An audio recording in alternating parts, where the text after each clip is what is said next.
আসসালামু আলাইকুম ওরহমতুল্লাহি ওবারাকাতুহু। একেই বলে তাকওয়া। নবী রাসূলদের পর সমগ্র মানবজাতির মধ্যে শ্রেষ্ঠ মানুষ হলেন মুসলিম বিশ্বের প্রথম খলিফা হযরত আবু বকর সিদ্দিক রাদিয়াল্লাহু আনহু।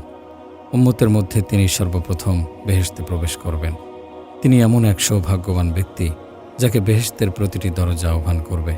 হযরত আবু বকর সিদ্দিক রাদিয়াল্লাহু আনহু-এর একটি গোলাম ছিল। সে প্রতিদিন বিভিন্ন কাজকর্ম করে কিছু পয়সা উপার্জন করত, আর এ থেকে একটা নির্ধারিত অংশ প্রদান করত হযরত সিদ্দিক আকবর রাদিয়াল্লাহু আনহুকে। গোলামটির মুক্ত হওয়ার এটি একটি শর্ত ছিল।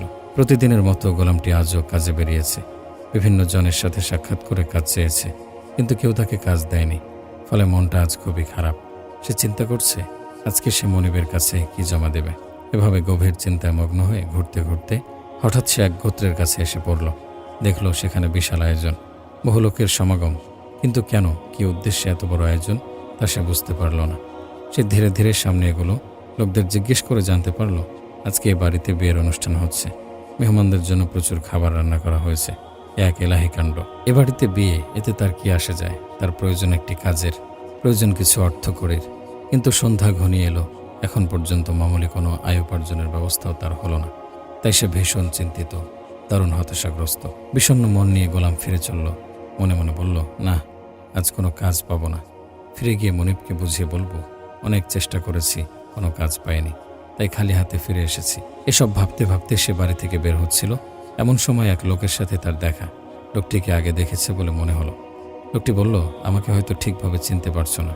শোনো, তুমি বহুদিন পূর্বে বিরাট একটি উপকার করেছিলে আমার। আমি ভীষণ অসুস্থ ছিলাম। আমাকে তুমি মন্ত্র পড়ে ফুঁক দিয়ে সারিয়ে তুলেছিলে। তখন আমি খুশি হয়ে তোমাকে কিছু দেওয়ার ওয়াদা করেছিলাম, কিন্তু আজ পর্যন্ত তোমাকে না পেয়ে সেই ওয়াদা পূরণ করা সম্ভব হয়নি। আজ আমাদের বাড়িতে বিবাহের অনুষ্ঠান, খাবার দাবারের বিশাল আয়োজন। সুতরাং আজকে যখন এসেছো তখন কিছু খাবার নিয়ে যাও। গোলামটি না করলো না। সে বেশ কিছু খাবার নিয়ে মনিবের বাড়িতে গেল। তারপর ওই খাবারগুলো হযরত আবু বকর রাদিয়াল্লাহু আনহু-এর সামনে রাখল। হযরত আবু বকর রাদিয়াল্লাহু আনহু ভীষণ ক্ষুধার্ত ছিলেন। তিনি খাবার দেখে কিছু জিজ্ঞেস না করে উহা থেকে এক গ্রাস খেয়ে ফেললেন। এই অবস্থা প্রত্যক্ষ করে গোলাম কিছুটা অবাক হলো। ভাবল, ব্যাপার কি? প্রতিদিন তিনি আমাকে আয় উপার্জনের ব্যাপারে জিজ্ঞেস করেন, কিন্তু আজ এই খাবার কোত্থেকে কিভাবে আনলাম তা জিজ্ঞেস না করে খেতে শুরু করলেন। এতক্ষণে লোকমাটি হযরত আবু বকর রাদিয়াল্লাহু আনহু-এর পেটে চলে গেছে। গোলাম বিলম্ব না করে তার মনে জেগে ওঠা প্রশ্নটি মনিবকে করে বসল। সে বলল, হুজুর, এই খাবার কিভাবে কোত্থেকে এনেছি তা না জেনে খেতে শুরু করলেন। হযরত আবু বকর রাদিয়াল্লাহু আনহু বললেন, ক্ষুধার তাড়নায় জিজ্ঞেস করার সময় পেলাম না। এবার বলো কিভাবে এই খাবার পেয়েছ? জবাবে গোলাম সবকিছু খুলে বলল। এতে হযরত আবু বকর রাদিয়াল্লাহু আনহু-এর চেহারা বিবর্ণ হয়ে গেল। বলেন, তুমি তো আমাকে ধ্বংস করে দিলে। এ বলে তিনি গলার ভিতর হাত দিয়ে বমি করার চেষ্টা করেন, কিন্তু ক্ষুধার্ত অবস্থায় খাওয়া একটি মাত্র গ্রাস সহজে কি বের হয়? পাশেই কয়েকজন লোক ছিল। তাদের একজন আবু বকর রাদিয়াল্লাহু আনহুকে বলল, জনাব, পানি পান করুন, এতে হয়তো বমি হতে পারে। একটি পেয়ালায় করে পানি আনা হলো। তিনি দ্রুত পান করলেন। তারপর আবার বমি করার চেষ্টা করলেন। ফলে একসময় বমি হলো। পানির সাথে এক সদ্য আহারকৃত লোকমাটি বেরিয়ে এলো। তিনি স্বস্তির নিঃশ্বাস ফেললেন। উপস্থিত লোকদের মধ্যে একজন বলল, আল্লাহ পাক আপনার উপর রহম করুন। আপনি এক লোকমা খাবারের জন্য এত কষ্ট স্বীকার করলেন। আবু বকর রাদিয়াল্লাহু আনহু উত্তরে বললেন, যদি এই গ্রাস বের করতে আমার জানও বের হয়ে যেত, তবু আমি উহা বের করতাম। কেননা আমি রাসূল পাক সাল্লাল্লাহু আলাইহি সাল্লামের মুখে শুনেছি, হারাম খাদ্য দ্বারা গঠিত দেহের জন্য দুজখের আগুনই বেশি উপযোগী। আমার ভয় হলো না জানি এই খাবার দ্বারা আমার দেহের কোনো অংশ তৈরি হয়ে যায়। প্রিয় দর্শক, গোলামের মাল খাওয়া মনিবের জন্য জায়েজ ছিল, কিন্তু এতদূর সত্ত্বেও হযরত আবু বকর রাদিয়াল্লাহু আনহু সতর্কতার খাতিরে সন্দেহজনক মাল গ্রহণ করতে মোটেও প্রস্তুত ছিলেন না। প্রকৃতপক্ষে একেই বলে তাকওয়া। এরই নাম পরহেজগারি। মুসলমানদের মোকাবেলায় সমগ্র কুফরি শক্তি এক অভিন্ন। এক্ষেত্রে খ্রিস্টান, ইহুদি, হিন্দু, বৌদ্ধ সবাই একজোট। তারা চায় ইসলাম ধ্বংস হোক, মুসলমানরা হোক পদদলিত, নিষ্পেষিত। ইসলামের শেষ চিহ্নটুকু কি করে পৃথিবীর মানচিত্র থেকে মুছে ফেলা যায়, এ ভাবনা তাদের প্রতিক্ষণের, প্রতি মুহূর্তের। এ কথাটি সকল যুগে, সকল কালে সমভাবে প্রযোজ্য। রাসূলুল্লাহ সাল্লাল্লাহু আলাইহি সাল্লামের যুগে যেসব ইহুদি ও খ্রিস্টান ছিল, তাদের বিষয়টিও এ থেকে ভিন্ন ছিল না। ইসলাম এক বিজয়ী ধর্ম। শুরু থেকেই তা দিন দিন কেবল সামনের দিকে এগিয়ে চলছে। ক্রমেই এর প্রভাব প্রতিপত্তি ও শান শওকত বৃদ্ধি পাচ্ছে। প্রতিরোধের সমূহ ব্যবস্থা থাকা সত্ত্বেও ইসলামের অগ্রযাত্রা ইহুদি খ্রিস্টানদের মনে পীড়া দিচ্ছিল মারাত্মকভাবে। তারা ভাবল, ইসলামের ক্রমবর্ধমান উন্নতি রুখতে হলে যে কোনো মূল্যে মুহাম্মদকেই নাউজুবিল্লাহ প্রথমে দুনিয়া থেকে সরিয়ে দিতে হবে। এছাড়া আমাদের সামনে আর কোনো পথ খোলা নেই। এ নিয়ে আলোচনা পর্যালোচনা হলো, সলা পরামর্শ চলল, বিষয়টি গভীরভাবে খতিয়ে দেখা হলো। শেষ পর্যন্ত অভিজ্ঞ নেতারা বলল, আমরা মোহাম্মদকে হত্যা করার কথা বলছি, কিন্তু এই যে এক মারাত্মক ঝুঁকিপূর্ণ ব্যাপার। মোহাম্মদকে হত্যা করা তো চারটিখানি কথা নয়। তাকে হত্যা করলে বনু হাশিমের লোকেরা দারুণভাবে ক্ষেপে যাবে। তারা আমাদের থেকে যে কোনো মূল্যে প্রতিশোধ নিতে চেষ্টা করবে। এতে অসংখ্য লোকের প্রাণহানি ঘটবে, প্রতিহিংসার আগুন জ্বলে উঠবে দাও দাও করে। কিন্তু তাই বলে হাত গুটিয়ে বসে থাকলে চলবে না, কিছু একটা অবশ্যই করতে হবে। আমরা মনে করি, যদি আমরা মোহাম্মদ ও তার ধর্মের বিরুদ্ধে কুৎসা রটনা শুরু করি, তার মান সম্মান ও ইজ্জতের উপর চরমভাবে আঘাত হানি, তাহলে এটাও কম কথা নয়। নেতাদের এই প্রস্তাব সকলেই এক বাক্যে সমর্থন করল। তাই তারা তখন থেকেই নবীজি সাল্লাল্লাহু আলাইহি সাল্লামের শানে বিভিন্ন প্রকার কটূক্তি ও বেয়াদবিমূলক কথাবার্তা বলতে লাগলো। এহেন ঘৃণ্য কর্মে যেসব অভিশপ্ত সক্রিয়ভাবে অংশগ্রহণ করেছিল, তন্মধ্যে আবু রাফে নামক এক দুরাচার ছিল অন্যতম। আবু রাফে ছিল ইহুদি, টাকা পয়সার সহায় সম্পত্তির অভাব ছিল না তার। বিপুল ধন ঐশ্বর্যের কারণে তার অধ্যত্ত ভাব আর অহংকার বোধ এতটাই বৃদ্ধি পেয়েছিল যে কথা বলার সময় পরিষ্কার তা ধরা পড়ে যেত। কাউকে সে পরোয়া করত না। প্রিয়নবী সাল্লাল্লাহু আলাইহি সাল্লামের পবিত্র শানে কটূক্তি ও অভদ্র জনচিত শব্দ ব্যবহারের ব্যাপারে সে ছিল সকলের অগ্রগামী। এমনকি অশালীন কবিতা রচনা করে নবীজি সাল্লাল্লাহু আলাইহি সাল্লামের কুৎসা রটনা করে বেড়াত সে। তার এই জঘন্য আচরণ হযরত সাহাবায়ে কেরামের মনে দারুণভাবে আঘাত করে। ভীষণভাবে মর্মাহত হন তারা। ধৈর্যের সবকটি বাঁধ ভেঙে যায় তাদের। তারা সিদ্ধান্ত নিলেন, আবু রাফেকে আর সুযোগ দেয়া যায় না। যে করেই হোক দৃষ্টান্তমূলক শাস্তি তাকে দিতে হবে। এতে অন্যান্য দুরাচাররাও সাবধান হয়ে যাবে।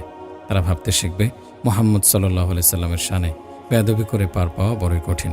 সিদ্ধান্ত মোতাবেক সাহাবায়ে কেরামের একটি প্রতিনিধি দল রাসূল সাল্লাল্লাহু আলাইহি সাল্লামের খেদমতে হাজির হলেন।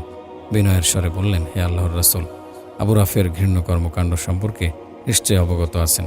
সে আপনার শানে যা ইচ্ছে তাই বলে বেড়াবে, আর আমরা চুপ করে বসে থাকব, তা কখনোই হতে পারে না। আপনি অনুমতি দিলে আজকে তার অপবিত্র মাথাটা আপনার দরবারে এনে পেশ করব। সে কেবল আপনারই দুশমন নয়, ইসলাম, মুসলমান তথা সমগ্র মানব জাতির দুশমন।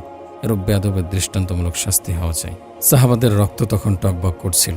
আল্লাহ, রাসূল ও মানবতার শত্রুকে নিঃশেষ করে দেওয়ার এক অদম্য আগ্রহ, অপ্রতিরোধ্য স্পৃহা তাদের গোটা দেহে বিরাজ করছিল। রাসূলুল্লাহ সাল্লাল্লাহু আলাইহি সাল্লাম খানিক চিন্তা করলেন, তারপর মাথা উত্তোলন করে বললেন, যাও, আমি তোমাদের অনুমতি দিলাম। অনুমতি পেয়ে সাহাবাদের আনন্দ যেন আর ধরে না। তারা সময় না নষ্ট করে নবীজির দোয়া নিয়ে সেদিনই আবু রাফের বাড়ির দিকে যাত্রা শুরু করলেন। এ ক্ষুদ্র দলটির প্রধান ছিলেন হযরত আব্দুল্লাহ ইবনে আতিক রাদিয়াল্লাহু আনহু। গিরিপথের পাশেই ছিল আবু রাফের বাড়ি। সূর্য ডোবার পরপর তারা সেখানে পৌঁছতে সক্ষম হন। তারা দেখলেন আবু রাফের বাড়িটি যেন একটি মজবুত দুর্গ। চতুর্দিক মজবুত প্রাচীর দিয়ে ঘেরা। ভিতরে প্রবেশের একটাই মাত্র ফটক। সার্বক্ষণিক সশস্ত্র পহরা আছে এই ফটকে। সুতরাং এখন উপায়।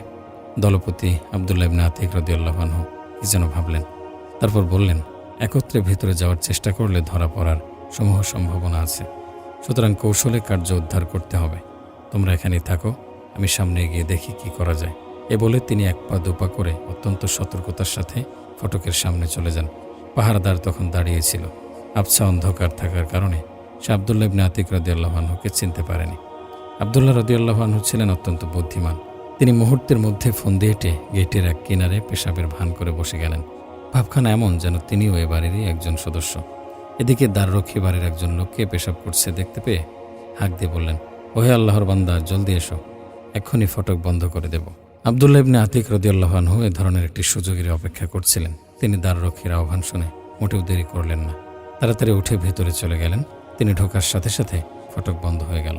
তখন দুর্গের ভিতর গল্পের আসর বসেছিল। আবু রাফে ছিল সেই আসরের মধ্যমণি। উপস্থিত সবাই একটু আগে শরাব পান করেছে, ফলে এতক্ষণে সকলকেই মাতলামি ভাব পেয়ে বসেছে।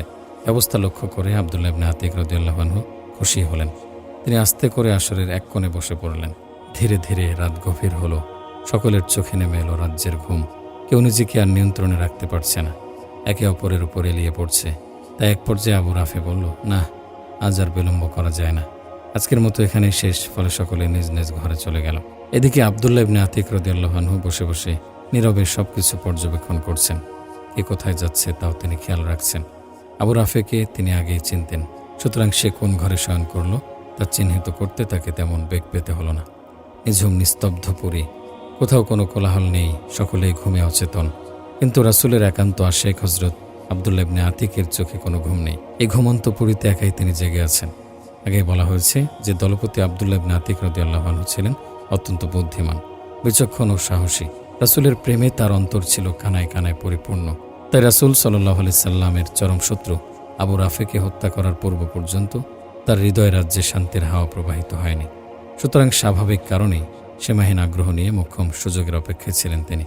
ফটক বন্ধ করে দ্বাররক্ষী যখন চাবির ছড়াটি আস্তাবলের এক গোপন স্থানে লুকিয়ে রাখছিল, আব্দুল্লাহ ইবনে আতিক রাদিয়াল্লাহু আনহুর সতর্ক দৃষ্টি তা গভীরভাবে অবলোকন করছিল।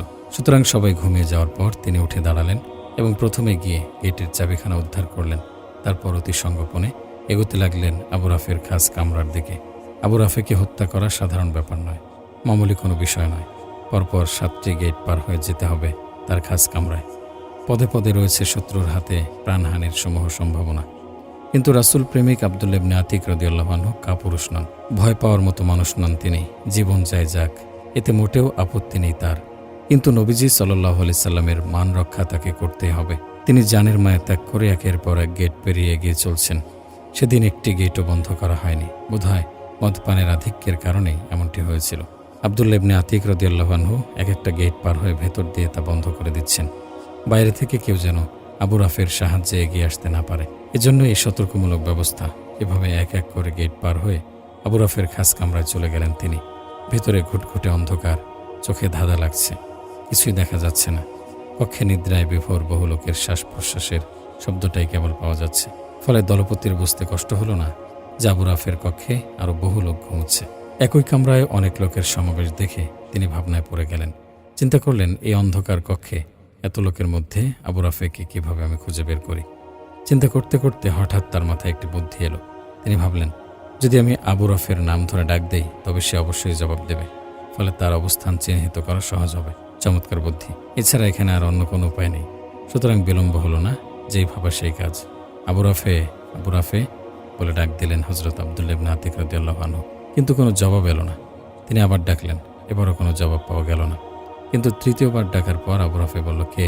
আমি এখানে আছি। ব্যাস, আর যায় কোথায়? জবাব দেওয়ার সাথে সাথে সে আওয়াজ লক্ষ্য করে তলোয়ার চালালেন নির্ভীক দলপতি হযরত আব্দুল্লাহ ইবনে আতিক রাদিয়াল্লাহু আনহু। কিন্তু লক্ষ্য ভ্রষ্ট হলো।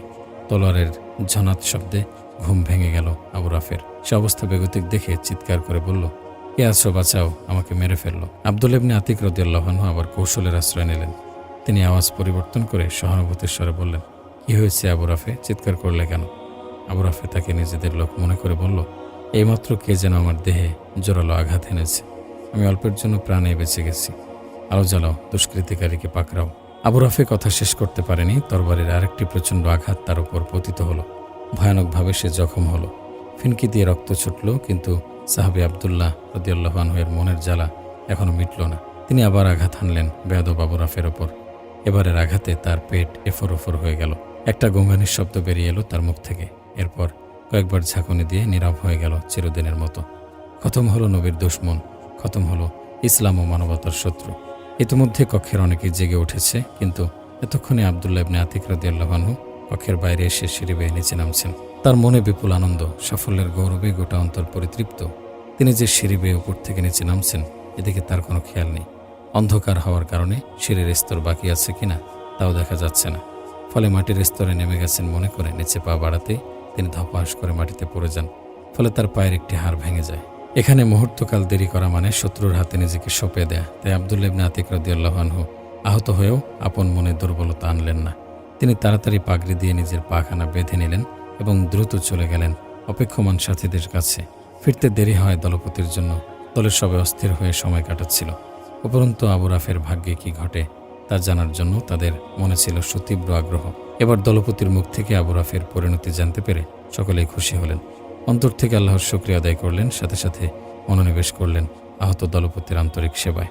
একটু পর আব্দুল্লাহ ইবনে আতিক রাদিয়াল্লাহু আনহু বললেন, এখানে দেরি করার কোনো সুযোগ নেই।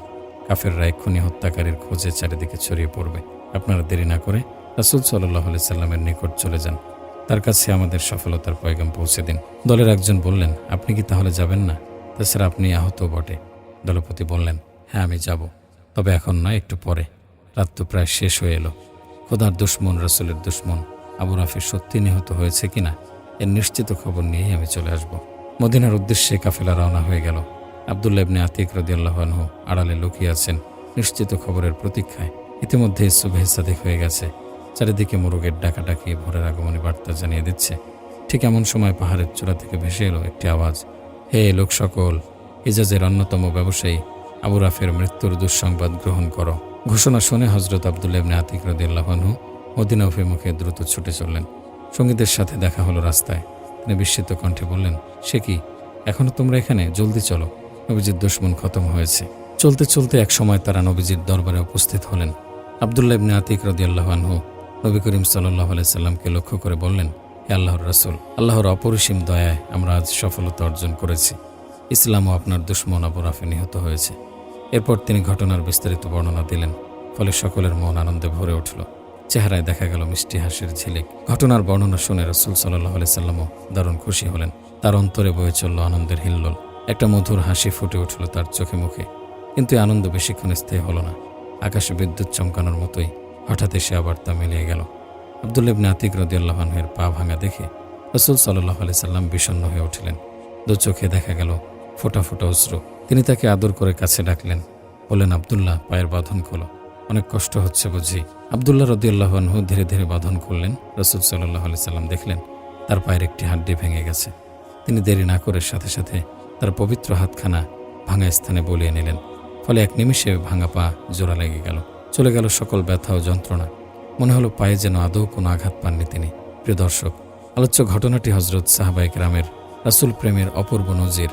তাদের সামনে কেউ তার কুৎসা রটাবে, গালমন্দ করবে, এ ছিল একেবারে অসহ্য ব্যাপার। এরূপ দুরাচারকে যতক্ষণ তারা সমুচিত শাস্তি দিতে না পারতেন ততক্ষণ স্বস্তি পেতেন না। হে আল্লাহ, আমাদেরকেও তুমি সালমান রুশদি, তসলিমা নাসরিন, আসাদ নূর ও হ্যান্স জি কিপেনবার্গের ন্যায় নব্য জ্ঞান পাপীদের উচিত শাস্তি প্রদানের হিম্মত দাও। দেখিয়ে দাও ইসলাম ও ইসলামের নবীর বিরুদ্ধে কটূক্তিকারীদের শাস্তি এমন লাঞ্ছনাদায়ক, অবমাননাকারী হয়ে থাকে। হযরত জুনায়েদ বাগদাদী রহমতুল্লাহি আলাইহি ছিলেন একজন প্রসিদ্ধ বুজুর্গ, আল্লাহর ওলি। একদিন তিনি কোথাও যাচ্ছিলেন। সাথে ছিল মুরিদানের এক বিশাল কাফেলা। প্রতিমধ্যে এক তরকারি বিক্রেতা বৃদ্ধা মহিলা হযরত জুনায়েদ বাগদাদী রহমতুল্লাহি আলাইহিকে দেখতে পেয়ে হঠাৎ এক আজব প্রশ্ন করে বসল। সে বলল, হে জুনায়েদ, বাড়িতে আমার একটি ছাগল আছে। তুমি বলো তো, তোমার দাড়ি উত্তম না আমার ছাগলের দাড়ি উত্তম? বৃদ্ধা মহিলার প্রশ্ন শুনে মুরিদানরা আশ্চর্য হলো। ভাবল, বৃদ্ধার সাহস তো কম নয়। আমরা যেখানে হুজুরের সামনে মাথা উঠিয়ে কথা বলতে ভয় পাই, আর এই মহিলা কিনা হুজুরকে নির্দ্বিধায় এক বেহুদা প্রশ্ন করে বসল। এদিকে হযরত জুনায়েদ বাগদাদী রহমতুল্লাহি আলাইহি মহিলার প্রশ্ন শুনে খানিক ভাবলেন। তারপর প্রশ্নের জবাব না দিয়ে শুধু এতটুকু বললেন, আপনি আমাকে এমন এক কঠিন প্রশ্ন করেছেন যার জবাব এখন দেওয়া সম্ভব নয়। সুতরাং আল্লাহ চাহে তো পরে এর জবাব দেব। হযরতের কথায় মুরিদানরা হতবাক হলো। তারা আশ্চর্য হয়ে বিনয়ের সাথে বলল, হুজুর, মহিলার প্রশ্নের জবাবে আপনি যা বললেন তা আমাদের বুঝে আসছে না। কারণ সে তো এমন কোনো শক্ত প্রশ্ন করেনি যার উত্তর আপনাকে ভেবেচিন্তে দিতে হবে। আমরা তো তার প্রশ্নটিকে একটি বেহুদা প্রশ্ন বলে ধরে নিয়েছি। কেননা একটা পশুর দাড়ির চেয়ে একজন মানুষের দাড়ি উত্তম, একথা একটি বাচ্চাও বোঝে। আর আপনি তো কেবল মানুষই নন, আল্লাহর খাঁটি বান্দা, প্রিয় ব্যক্তি। সুতরাং আপনার দাড়ি যে ছাগলের দাড়ির চেয়ে উত্তম ও কোটি গুণে ভালো, একথা কাউকে বুঝিয়ে বলার প্রয়োজন আছে বলে আমরা মনে করি না। অথচ আপনি বলছেন এটি একটি কঠিন প্রশ্ন যার উত্তর এখন দেওয়া সম্ভব নয়। হযরত জুনায়েদ বাগদাদী রহমতুল্লাহি আলাইহি এতক্ষণ মুরিদদের কথা নীরবে শুনছিলেন। তাদের কথা শেষ হলে তিনি বললেন, মহিলার প্রশ্ন তোমাদের নিকট অনেক সহজ মনে হলেও আমার নিকট কিন্তু বাস্তবিকই একটি কঠিন প্রশ্ন। কারণ কি হালতে আমার মওত হবে সেই খবর তো আমার জানা নেই। যদি আমার মওত ঈমান সহকারে হয় এবং ঈমান নিয়ে কবরে যেতে পারি, তবে নিঃসন্দেহে আমার দাড়ি তার ছাগলের দাড়ির চেয়ে উত্তম। আর খোদা না করুন, আমার মৃত্যু যদি বেঈমান অবস্থায় হয়, ঈমান নিয়ে যদি আমি মরতে না পারি, তবে নিঃসন্দেহে তার ছাগলের দাড়ি আমার দাড়ি থেকে উত্তম। শুধু উত্তমই নয়, শতগুণে উত্তম। কারণ আল্লাহ পাকের নিকট একজন বেঈমানের মূল্য একটি ক্ষুদ্র ধূলি বরাবর নয়। সুতরাং দোয়া করো আল্লাহ পাক যেন আমাদের মৃত্যু ঈমানের সাথে নসিব করেন। হযরত জুনায়েদ বাগদাদী রহমতুল্লাহি আলাইহি তার বক্তব্য শেষ করে সাথে সাথে দোয়ার জন্য হাত উঠালেন। বলেন, ওগো দয়াময় প্রভু, আমাকে তুমি ঈমানের সাথে মওত নসিব করিও।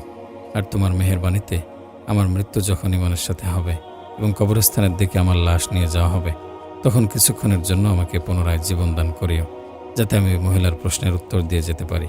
দোয়া সমাপ্ত হওয়ার পর হযরত জুনায়েদ বাগদাদী রহমতুল্লাহি আলাইহি মুরিদদের ওসিয়ত করে বললেন, আমার মৃত্যুর পর আমার কাফন পরিহিত লাশ ওই বৃদ্ধা মহিলার দোকানের সামনে দিয়ে নিয়ে যাবে। কিছুদিন পর হযরতের ইন্তেকাল হলে মুরিদরা তার ওসিয়ত পালন করল। তারা যখন শাইখের লাশ খাটিয়ায় করে বৃদ্ধা মহিলার দোকানের সামনে দিয়ে যাচ্ছিল, তখন হযরত জুনায়েদ বাগদাদী রহমতুল্লাহি আলাইহি কাফনের মধ্য হতে মাথা উঠিয়ে একটু আওয়াজ করে বললেন, হে বৃদ্ধা মহিলা, শোনো, আমার দাড়ি তোমার ছাগলের দাড়ি হতে উত্তম ও দামি, কারণ আমার মেহেরবান মাওলা আমাকে আপন অনুগ্রহে ইমানের সাথে মৃত্যু নসিব করেছেন। প্রিয় ভাই ও বোন, একটু চিন্তা করে দেখুন, একজন জগৎ বিখ্যাত আল্লাহর ওলি যদি ইমানের সাথে মওত হওয়ার ব্যাপারে এতটা ভীত সন্ত্রস্ত থাকতে পারেন, তাহলে আমাদের মতো সাধারণ লোকদের এ ব্যাপারে কিরূপ ভয় রাখা উচিত? কার কিভাবে মওত হবে সেটা কেউ জানে না, জানা সম্ভব নয়। তাই সর্বদা বেশি বেশি করে নেক আমল করে খোদার দরবারে বারবার কেঁদে কেঁদে দোয়া করা উচিত যে, হে করুণাময় খোদা, তুমি সে অনুগ্রহে আমাকে ইমানের সহিত মওত নসিব করিও, অন্যথায় আমার ধ্বংস অনিবার্য।